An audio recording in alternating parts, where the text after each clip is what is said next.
there's times like this when the world can be a hard and lonely place, and it can seem like we'll never turn the tide. But times will change, and then we'll see a smile back on your face, and before you know it, we'll be out the other side. Out the other side, I'll see you out the other side. Just remember, all bad things must pass. Out the other side, we'll see you out the other side, and we'll kick this COVID-19 in the ass.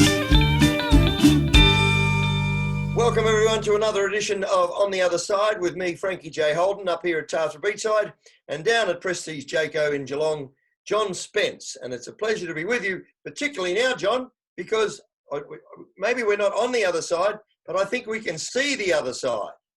We certainly can, Frank. I think it's just, look, we've seen in the last few days, we've seen a dramatic difference in the whole outlook of everyone.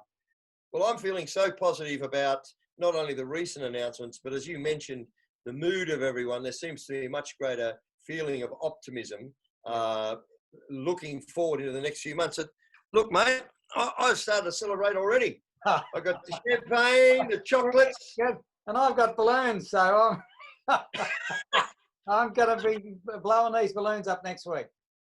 Well, you've got plenty of hot air, so you'll be able to do that. And we'll you do that, and I'll drink champagne and eat chocolates. Yeah, all the different coloured balloons. Yeah. Now, these chocolates, these make me remember that these chocolates we had for our guests that were coming at Easter. Yes. Every person who checked in during Easter was going to get a little box of chocolates from us, and of course that was when the proverbial hit the fan. Yeah. So I think as guests start arriving here from June the 1st, I think we'll give them chocolates until they run out. And we're looking forward to it. We've got very strong bookings for the June long weekends. Yes. We've taken something like 270 bookings for in the short term and in the longer term, and even into next year.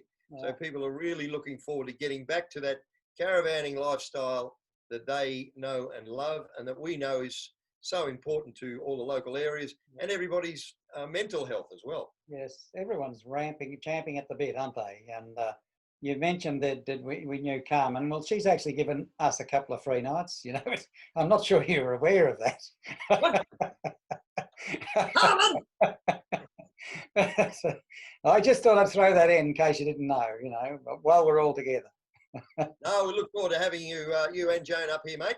Yep. And so we're really looking forward to it. And as you can see behind me, that whiteboard, that's got all of the jobs that we've had planned to do in the what we thought would be an extended downtime. Yes. And there's a clock here as well, so the clock is ticking. Yes. And we haven't crossed too many of those jobs off.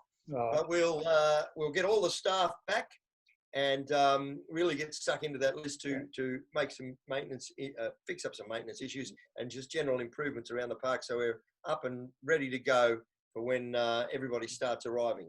But we will be working with restrictions as mandated by all the health authorities. Yes. But by now, a little bit used to that.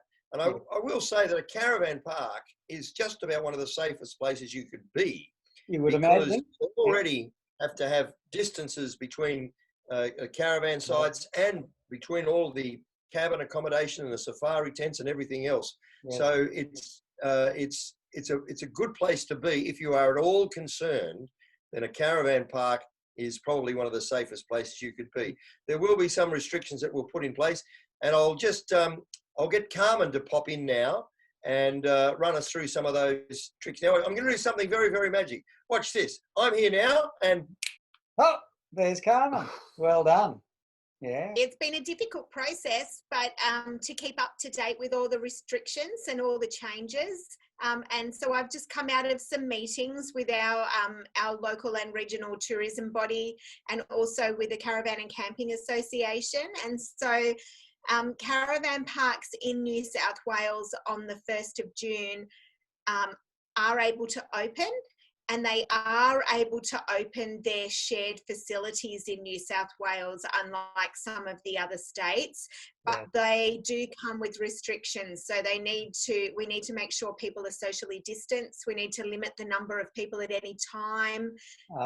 We won't be having large gatherings like we usually do. We've got 26 beautiful en-suites. So we've got sites with their own power and water and bathrooms. And then all of our accommodation is completely self-contained and separated as well. So people can still socially distance. And we want to keep everyone safe and happy. Carmen, that's great. And, you know, to get that news just straight from the horse's mouth, especially after what the government has now relaxed for caravan parks. So thank you very much. What about we just get Frank back and have another couple of chats with Frank? Oh, where'd I go? I went somewhere. But I'm back with you now, Johnny. You're in so there you go. Yes. All the information from Carmen. She's very well connected through all the tourism bodies here. So she knows everything that's going on. So people can really start to make plans. And we look forward to welcoming them all up here in their Jayco vans. Yes. And don't forget, if you're not in a Prestige Jayco van, you don't get admitted. Oh. And here's Carmen from Tathra Beachside with a special offer. At Tathra Beachside, we are going to offer all Prestige Jayco customers a free night with us. So if you'd like to send us a message, jump online and we'll give you a free night on top of your booking. And that's to encourage you to see us on the other side. And we'll see you all on the other side.